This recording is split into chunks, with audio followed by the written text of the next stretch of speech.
Taliban offensive has been gaining steam for the past few weeks. At this point, is it unstoppable?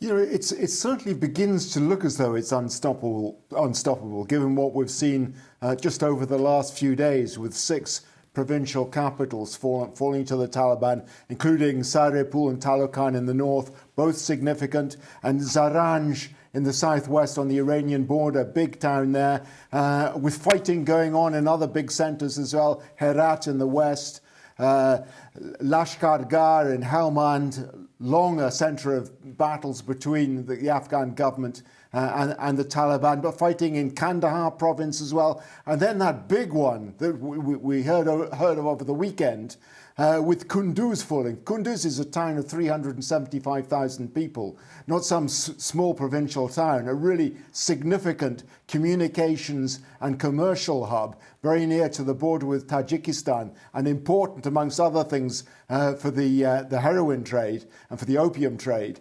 For that to fall into the hands of the Taliban is really significant and symbolically important as well, because back in 2001, it's where the Taliban surrendered after their defeat against the coalition forces, where they had to lay down their arms. But for them to capture it is really important. However, there has to be a caveat about this. The Taliban are quite clearly overstretched.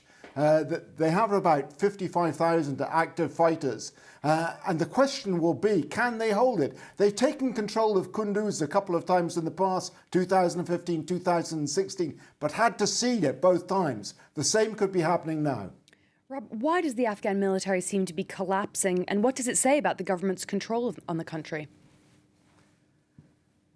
Yeah, I mean, this is the big question that experts have been struggling to come up with reasonable answers about. Because on paper, the Afghan army really ought not to be struggling. It has over 300,000 men on paper. In reality, on a day-to-day basis, probably considerably less than that. But it's massively funded. About $6 billion US worth of spending every year that goes on. Salaries, equipment, training, all those sort of things, which on paper at least you would think would add up to a significant, well-trained military force.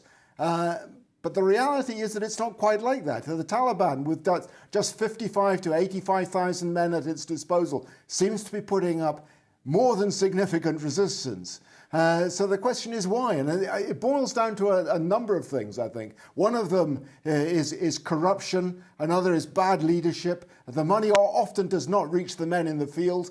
Plus, of course, the psychological significance of the US withdrawal. It's not about the number of men that are withdrawing, because the US had already run down their troops considerably anyway. It's the psychological blow of seeing the United States pull out. Rob Parsons, thanks for that update.